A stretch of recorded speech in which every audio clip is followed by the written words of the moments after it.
السلام علیکم جی، ہمارے ساتھ یہاں پہ ہمارے ایک دوست موجود ہیں. انہوں نے مجھ سے سوال کیا ہے کہ کافر اور غیر مسلم میں کیا فرق ہے.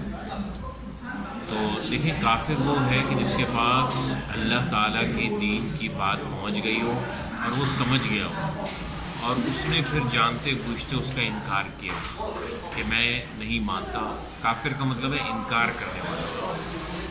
تو کافر وہ لوگ ہیں کہ جو نبی کریم صلی اللہ علیہ وسلم کے زمانے میں تھے اور ان تک دین کی دعوت پہنچ گئی تھی اور وہ سمجھ گئے تھے.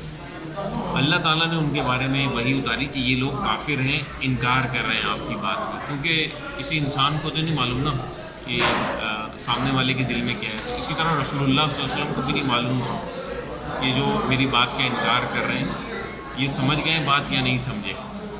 مگر اللہ تعالیٰ نے بتایا کہ نہیں، یہ سمجھ گئے اور ضد اور اناد اور بغض کی بنیاد پر یہ آپ کی بات کو نہیں مان رہے، آپ کی دعوت کو قبول نہیں کر رہے، لہذا اب یہ کافر اور ان کے ساتھ آپ قتال کیجیے. جو نان مسلم ہیں، نان مسلم وہ ہوتے ہیں کہ جن کے پاس اسلام کی دعوت پہنچی نہیں ہے، یعنی ان کو پتہ ہی نہیں ہے اسلام کیا ہے. ان کو ہم کافر نہیں کہہ سکتے، ٹھیک ہے. ان کے پاس تو دعوت نہیں پہنچی. دعوت پہنچ بھی گئی ہو تو کیا یہ سمجھ گئے؟ ہمیں نہیں معلوم ان کے دل میں کیا ہے. کہ یہ ان کے شکوک و شبہات ہیں، سوالات ہیں، اس کی وجہ سے اسلام قبول نہیں کر رہے، یا یہ ان تک بات مکمل طور پر پہنچی نہیں ہے.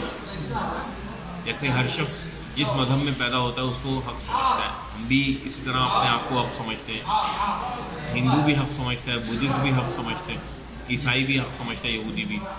اب حق پہ کون ہے؟ اللہ تعالیٰ کہتے ہیں اس کا فیصلہ میں قیامت کے دن کروں گا. یہ تمہارے درمیان جو اختلاف ہے نا، میں فیصلہ کروں گا کہ کون صحیح تھا کون غلط ہے. تو یہ نان مسلم، ہم ان کو کافر نہیں کہہ سکتے.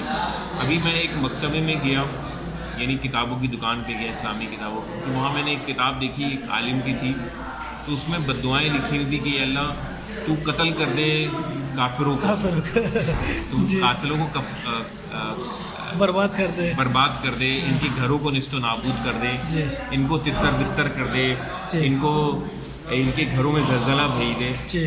تو اب دیکھیں نا، کافر تو اس وقت دنیا میں ہے ہی نہیں، موجود ہی نہیں ہے. ابھی تو نان مسلم ہے. اچھا، اب جب یہ پوری دنیا کو معلوم چلے گا کہ اب جیسے ہم سعودیہ میں ہیں کہ سعودی عرب میں جو ہے نا وہ یہ لٹریچر پھیلایا جا رہا ہے، سارے دنیا کے مسلمان آتے ہیں، وہ یہ کتابیں خریدتے ہیں اور لے کے جاتے ہیں، اور وہ بھی یہ سوچ اپناتے ہیں اچھا یہ کافر ہیں تو ان کے لیے ہمیں بد دعائیں کرنی چاہیے، ان سے ہمیں نفرت کرنی چاہیے. تو پھر کیا ہے کہ جس ملک میں وہ رہتے ہیں نا، تو وہ ان کافروں سے نفرت کرنا شروع کر دیتے ہیں. حالانکہ وہ کافر نہیں ہے، وہ نان مسلم ہے.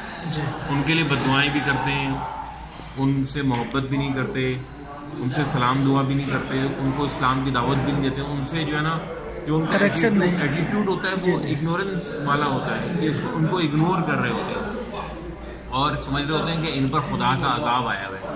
ان کے لیے تو ہمیں راتوں کو اٹھ کر دعائیں کرنے کی ضرورت ہے. اللہ ان کو قتل کر دے، یہ کافر ہیں، یہ مشرک ہیں، ان کے گھروں میں زلزلہ بھیج دے، ان کی اولاد کو نست و نابود کر دے. تو یہ ہم جو ہے یہ کیا اسلام کا پیغام پہنچا رہے ہیں. پھر ہم کہتے ہیں کہ جی اسلام جو ہے نا وہ امن کا مذہب ہے. تو ہماری کتابیں کیا بتا رہی ہیں؟ ہماری کتابیں امن کی بات کر رہی ہیں، محبت کی بات کر رہی ہیں، بھائی چارگی کی بات کر رہی ہیں، یا قتل کرنے کی بات کر رہی ہیں. تو جب ہم دنیا کے سامنے یہ بات رکھتے ہیں کہ اسلام امن کا مذہب ہے، تو وہ ہماری کتابیں نکال کے دکھا دیں کہ دیکھیں یہ عالموں نے آپ کی یہ لکھا ہے. تو وجہ کیا ہے کہ یہ غلط فہمی پیدا ہو گئی ہے قرآن کے ان آیات